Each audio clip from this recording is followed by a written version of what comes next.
Hi friends, मैं Pranil Khan. Friends, आज की ये हमारी गेम डच एवरग्रीन गेम की 1938 की ये गेम है। और एवरग्रीन गेम फ्रेंड्स बहुत मुश्किल था इस गेम को समझना। आखिर किन कैलकुलेशंस के साथ एक खिलाड़ी ने दूसरे खिलाड़ी के साथ खेला। खेलने वाले खिलाड़ी थे Chris de Ronde. I think ये Dutch and Argentinian chess master है जिन्होंने लीड किया था। और हेनरिक हर्मेनस कम्स्त्रा, और शायद ये भी डच खिलाड़ी हैं। तो फ्रेंड्स, काफ़ी ज़्यादा इंटरेस्टिंग गेम है और सीधा इस गेम को शुरू करते हैं। यहाँ गेम की शुरुआत की क्रिस डे रोंडे ने C4 इंग्लिश ओपनिंग के साथ। नाइट F6 यहाँ हेनरिक ने किया। नाइट C3, G6, ई से E4, D6, D4, bishop D7, F3। Kings Indian defence भी कह सकते हैं। Knight D goes to D7, bishop E3, E5। Okay, D1 आगे कुछ होगा ही होगा। A5, queen D2, B6, G4, knight C5, knight G goes to E2। That's it. यहाँ तक ठीक था। और जिस तरह की वाइट की प्रिपरेशन है, मुझे ऐसा लगता है कि वो जरूर यहाँ लॉन्ग साइड कैसल करना करेगा और करना भी चाहिए। लेकिन उससे पहले यहाँ वाइट सॉरी ब्लैक ने H5 किया। और H5 करने के बाद फ्रेंड्स, वाइट का ऑब्वियस मूव G5 का ही होगा। नाइट पर अटैक बनेगा, लेकिन H5 किया क्यों गया? कैसल स्ट्रक्चर नहीं कर। G5 होने के बाद नाइट पर अटैक था, तो नाइट गया D7 स्क्वायर पर। और फ्रेंड्स, यहाँ D7 स्क्वायर पर जब ये नाइट गया है, तो आप यहाँ देख सकते हैं दोनों खिलाड़ियों की कॉम्पोजिशन बहुत ज़्यादा क्रैम्प है। ब्लैक के पीसेस बहुत फ्रीली मूव नहीं कर पा रहे हैं। इवन वाइट के पीसेस, मुझे नहीं लगता इन पीसेस के जाने के लिए कोई बहुत अच्छे स्क्वायर्स बचे हुए हैं। तो क्वीन C2 यहाँ पहले क्रिस ने की। Then knight B8। वाइट का कैसल मूव आना ही था। Knight at B goes to D6। और यहाँ इस नाइट के किस स्क्वायर पर आने की तैयारी है फ्रेंड्स, आप ये देख ही सकते हैं। देन A3 वाइट को करना होगा। लेकिन ऐसा करने के बाद आज नहीं तो कल, मतलब थोड़ी देर के बाद, यहाँ पर ब्लैक को ऑप्शन मिलेगी अपने नाइट को इधर B3 स्क्वायर पर ले जाकर एक चेक देने की। तो बिशप D7, खैर ब्लैक ने पहले किया। किंग गया B1 स्क्वायर पर। ब्लैक ने अब यहाँ कैसे किया? Knight C1, then queen E7 square पर। बिशप E2, तो rook at F goes to E8, rook at D goes to G1, then queen D8 square पर। दोनों ही खिलाड़ी अपनी अपनी टेरिटरी में अपने पीसेस को मूव कर रहे हैं। अगर मैं यहाँ व्हाइट के पॉन्स की बात करूँ, ठीक है, थोड़े एडवांस हैं। ब्लैक के पॉन्स भी ठीक ठाक स्क्वायर तक जा रहे हैं। नाइट की रेंज बहुत अच्छी है, लेकिन फिर भी अ, बड़ी घुटन भरी स्थिति है दोनों ही खिलाड़ियों की। H3 यहाँ पहले क्रिस ने किया। देन क्वीन गई C8 स्क्वायर पर, अटैकिंग दिस ऑन। और बिशप F1 ऑब्वियस मूव है। रुक E7, देन रुक H2 स्क्वायर पर। क्वीन B7, तो bishop D3, knight takes D3, knight takes D3। और फ्रेंड्स, मेट इलेक्शंस के बाद नाइट C5। और शायद क्या अब यहाँ फर्दर मेट इलेक्शंस नहीं कर लेना चाहिए था? बिल्कुल भी नहीं, क्योंकि यहाँ ये बी फाइल के ओपन होने के क्लियर चांसेस है। और उसके बाद काफ़ी प्रेशर में यहाँ वाइट में था। उसके पीसेस सेकंड रैंक में ही एंगेज्ड हो जाते। A4, ताकि यहाँ नाइट ना आए। नहीं, ऐसा तो मैं नहीं कहूँगा यहाँ, क्योंकि काफ़ी A4 स्क्वायर भी कोई बहुत सेफ स्क्वायर नहीं है फिलहाल वाइट के लिए। Queen C8, then night F2, night A6, तो क्वीन गई D1 स्क्वायर पर। नाइट B4, और फाइनली नाइट रीशफल होके काफ़ी अच्छी आउटपोस्ट पर आ गया है। किंग के सामने ही रखा हुआ है। Night B5, sorry night B5 यहाँ पहले वाइट ने किया। और फ्रेंड्स, कहेंगे वाइट का नाइट भी ठीक स्क्वायर पर है, लेकिन किंग से काफ़ी दूर है, तो इतना एक्टिव मैं इस नाइट को नहीं कहूँगा। क्वीन B7 यहाँ पहले ब्लैक ने किया। Then bishop D2, night A6, night को बचाना शायद ज़्यादा ज़रूरी है। क्वीन B1, तो नाइट C5। और नाइट C5 स्क्वायर पर फ्रेंड्स, यही स्क्वायर मुझे बार बार नज़र आता है इस नाइट के लिए। तो क्या अब यहाँ वाइट को क्वीन D1 नहीं कर लेना चाहिए था? मेरे ख्याल से कर लेना चाहिए था। A4 पॉन इतना वीक नहीं छोड़ना चाहिए था। लेकिन यहाँ पहले क्रिस ने अपने बिशप को E3 स्क्वायर पर प्लेस किया, तो नाइट टेक्स A4, ये तो होना ही था। नाइट G4, सरप्राइजिंगली एक पॉन अभी भी गवा है वाइट ने, और यहाँ अपने नाइट को पॉन के ऊपर रख दिया। क्यों रखा है?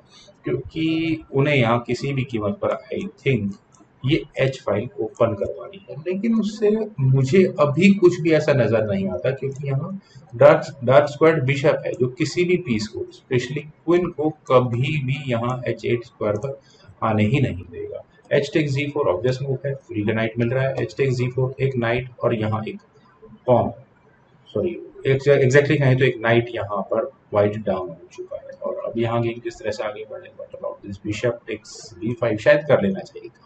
ब्लैक के पास ओपन इन्विटेशन थी, सी टेक्स b5 होता, नाइट c5 स्क्वायर पर अगर बैठ जाता एंड दैट्स इट। फिर वैसे अगर मैं देखूं तो ये नाइट इस अटैक में पार्टिसिपेट भी नहीं करने वाला। वाइट के जो फ्यूचर अटैक है उसमें जो पीसेस पार्टिसिपेट करने वाले हैं वो यहाँ है रुक्स, क्वीन, बिशप, दैट्स इट। आप यहाँ देखिए नाइट का पार्टिसिपेशन अभी बहुत क्विक, बहुत जल्दी में नहीं होगा। रुक eight E goes to e8 और अब क्या किया जाए, रुक h1। मुझे ऐसा लगा कि रुक h1 होना चाहिए था और उसके बाद कुछ गेम प्ले बनाया जा सकता था, लेकिन इस सिचुएशन को मेरे ख्याल से ब्लैक काफी हद तक मैनेज कर लेता। लेकिन क्रिस ने यहाँ गेम को एग्रेसिव मोड पर रखा, उन्होंने अपनी क्वीन को h4 स्क्वायर पर प्लेस किया और यहाँ h4 स्क्वायर पर ये जब क्वीन आई तो जब चेक आएगी, चेक आने के बाद किंग f1 स्क्वायर पर चला जाएगा और फर्दर कोई चेक आने भी नहीं वाली है। और यहाँ व्हाइट के आप इस किंग को पॉन को अगर यहाँ f6 स्क्वायर पर होता तो उसके बाद आप कह सकते हैं कि ठीक है चेकमेटिंग पैटर्न कुछ बनता, लेकिन वो नहीं बन रहा है। किंग f8 स्क्वायर पर पहले ही यहाँ हेनरिक ने ले लिया है और अब क्या किया जाए, रुक cat ji goes to h1, इसका भी कोई इलाज नहीं है मेरे ख्याल से। इससे भी वाइट कुछ बहुत अच्छा अचीव नहीं करने वाला है। क्वीन सेक्रीफाइस के बाद भी ब्लैक के किंग के लिए एस्केपिंग स्क्वायर्स होंगे, पर चलिए क्वीन h7 सरप्राइजिंगली ये मूव।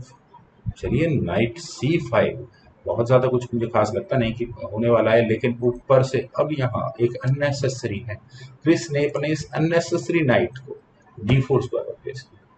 और ये उन्होंने आखिर यहाँ क्यों किया है फ्रेंड्स, यही होती है कैलकुलेशन जो कि निकालना बहुत मुश्किल है। मुझे ऐसा लगता है कि क्रिस की इस गेम में कैलकुलेशंस बहुत स्ट्रांग है, लेकिन उससे ज़्यादा ज़रूरी शायद उनका लक ज़्यादा बेटर वर्क कर रहा था। ब्लैक की गेम को देखता हूँ, हेनरिक की कुछ फ्लॉज थे गेम के अंदर जिसकी वजह से उन्हें यहाँ गेम कॉस्ट हुई थी। E takes D four obvious move है और अब क्या होगा, यहाँ बिशप तो लिया नहीं जा सकता ऑब्वियस है, तो सरप्राइजिंगली यहाँ क्रिस ने किया क्वीन टेक्स जी सेवन चेक।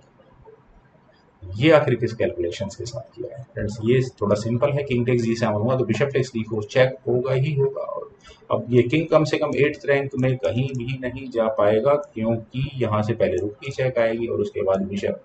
जब ये ब्लैक अपने किंग को यहाँ E7 स्क्वायर पर लाएगा तो बिशप F6 स्क्वायर से चेक मेट कर चुका होगा। तो अब इसका क्या इलाज है, एक इलाज है कि यहाँ इस F1 को आगे पुश किया जाए, इस F1 को आगे पुश किया जाए तो उसके बाद चलिए बिशप से चेक आएगी, किंग नहीं, वो भी चेकमेट तक ही पहुंचेगा वो पैटर्न। खैर एफ पॉन आगे पुश नहीं हो सकता, तो हेनरिक ने यहाँ बिल्कुल सही मूव चला था। उन्होंने आपने रुक को गिफ्ट कर दिया, ठीक है क्वीन मिल गई, रुक को दे देते हैं, नाइट ऑलरेडी मिला, वो दो नाइट ऑलरेडी मिले, अब एक सिर्फ एक ही नाइट नहीं मिला। और अब ये गेम किस तरह से आगे बढ़े, बिशप टेक्स d5 चेक होगा तो डी टेक्स c5 हो जाएगा, दैट्स इट कर। अब क्या होगा, कुछ भी नहीं होगा इस गेम में। लेकिन यहाँ f4 पहले क्रिस ने किया और फ्रेंड्स f4 होने के बाद ये गेम किस तरह से आगे बढ़ेगी, मेरे ख्याल से 96 की ऑप्शन नहीं, ये ऑप्शन इतनी बेटर नहीं है। यहाँ नाइट टेक्स e4 किया था ब्लैक ने, एफ टेक्स e5 रुक तो जाना ही था। और अभी भी शायद c5 जैसी कोई ऑप्शन कंसिडर की जा सकती थी, बिशप पर अटैक बनता। और मुझे ऐसा लगता है कि ब्लैक की यहाँ से हेनरिक यहाँ से क्लियरली इस गेम को विनर के तौर पर चल रहे थे। बिशप कम से कम यहाँ वापस c3 स्क्वायर पर नहीं जा सकता, नाइट सही स्क्वायर पर आ चुका है, तो एन पसांट ही करना होगा, डी टेक्स c6 ही होगा, उसके बाद क्वीन टेक्स c6 होगा, e6 डिस्कवर्ड चेक आ भी गई तो किंग f8 स्क्वायर पर चला जाएगा, उसके बाद ई टेक्स d7 और ब्लैक के किंग के लिए एस्केपिंग स्क्वायर्स होंगे। और यहाँ ब्लैक ने नाइट टेक्स g5 किया, इस नाइट टेक्स g5 की फ्रेंड्स क्या जरूरत थी पता नहीं। e6 चेक, डिस्कवर्ड चेक और डिस्कवर्ड चेक के बाद वही चेकमेटिंग पैटर्न, ब्लैक का किंग 8th रैंक में नहीं बन सकता, तो बिशप पर भी अटैक है, लेकिन जितना कुछ क्रिस गवा चुके हैं उसकी भरपाई नहीं हो सकती। f6 ऑब्वियस, देन रुक f1 स्क्वायर पर, और यहाँ आप देख सकते हैं इस f6 पाउंड पर प्रेशर अभी इस बिशप को नहीं लिया है। देन अब मेरे ख्याल से ब्लैक शायद नाइट e4 करके इस पूरी सिचुएशन को मैनेज कर सकता था, हो सकती थी। ई टेक्स c4 होती, सॉरी d7 होता, देन c5 बिशप पर वही अटैक बनता और एन परसेंट होता, देन क्वीन टेक्स c6 होता। फ्रेंड्स मेरे ख्याल से तो सॉरी, यहाँ सब कुछ मैनेज किया जा सकता था, लेकिन रुक F8 यहाँ पहले ब्लैक ने किया। It's okay, E takes D से हमें बिशप तो मिल ही गया है, क्वीन बी 8 स्क्वायर पर चला गया ताकि ये पावन और ज्यादा आगे पुश ना हो। Rook takes F6, rook takes F6, रुक F2 स्क्वायर पर, और यहाँ रुक को दोबारा पिन कर लिया है। और अब सरप्राइज आया है हेनरिक का, वो था नाइट E4, जो मूव मैं अभी थोड़ी देर पहले रेकमेंड कर रहा था। रुक टेक्स F6, उसके बावजूद भी यहाँ क्रिस ने किया। और अब अगर यहाँ ब्लैक सिर्फ अपने किंग को ही मूव कर ले, ठीक है, जो लॉस हो गया हो गया, तो रुक E6, ठीक है, क्वीन D8 स्क्वायर पर चला जाता है, रुक टेक्स D4। और इस पोजीशन को इक्वल तो नहीं कहूंगा, ब्लैक के फेवर में ही कहूंगा इस पोजीशन को, इक्वल है ब्लैक के पास से, ठीक है। 1 2 3 4 पॉन्स, पांचवा पॉन ये व्हाइट के हाथ से निकलने वाला है, और 5 पॉन्स आप देख सकते हैं यहाँ क्लियरली ब्लैक के पास होंगे। लेकिन फ्रेंड्स यहाँ इस पॉइंट पर ब्लैक ने पहले अपनी क्वीन को मूव किया D8 स्क्वायर पर, उसके बाद यहाँ व्हाइट ने किया G5, अपने रुक पर डिफेंस किया। और knight takes F6 not in option, otherwise यहाँ किंग क्वीन पर फॉक होगी, और अगले मूव में जब भी मेटल एक्सचेंज होगा व्हाइट अपनी क्वीन प्रमोट कर चुका होगा। तो नाइट टेक्स G5 यहाँ पहले ब्लैक ने किया, और ये मूव फ्रेंड्स ठीक नहीं है। क्यों नहीं है? रुक टेक्स D6 होना ही है। एक पॉन मिला, लेकिन मैं यूँ कहूँगा कि ये पॉन भी कोई बहुत अच्छी लीड तो नहीं है। खैर, किंग गया F8 स्क्वायर पर, देन बिशप F6, क्वीन पर अटैक करा, और शायद इस मूव के बाद ब्लैक की गेम खराब हुई। हेनरिक यहाँ आकर ट्रैप हुए मेरे ख्याल से। क्वीन टेक्स F6 करते भी हैं तो rook takes F6 with checking E1 square पर जाएगा, then rook takes G6, knight पर अटैक होगा, and that's it. Knight F3 square पर मूव हो चुका होगा, और मेरे ख्याल से चलिए फ्यू चेक्स दे देते हैं। पॉन तो प्रमोट होने वाला नहीं है, व्हाइट यहाँ लीड में आ चुका होगा। खैर फ्रेंड्स, यहाँ C टेक्स D6 पहले रुक को लिया था, देन बिशप टेक्स D8, उस क्वीन को तो जाना ही था।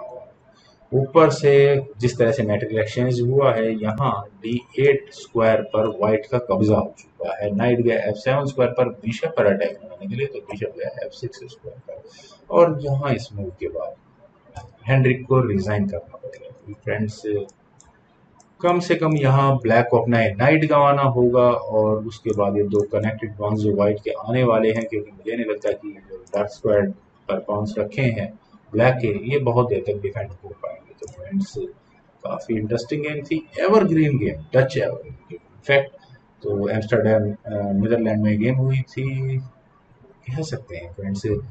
मुझे ऐसा लगता है कुछ फ्लॉज थे गेम में, लेकिन फिर भी लाजवाब थी। और मुझे पूरी उम्मीद है कि आपको भी ये गेम जरूर पसंद आई होगी। तो आप लोग इस वीडियो को लाइक करें, शेयर करें, और मेरे इस यूट्यूब चैनल जैसे को प्लीज सब्सक्राइब जरूर करें। आपके कमेंट्स का यूजुअल मुझे बेहद ज़्यादा रहेगा। Thank you for watching, and bye for now.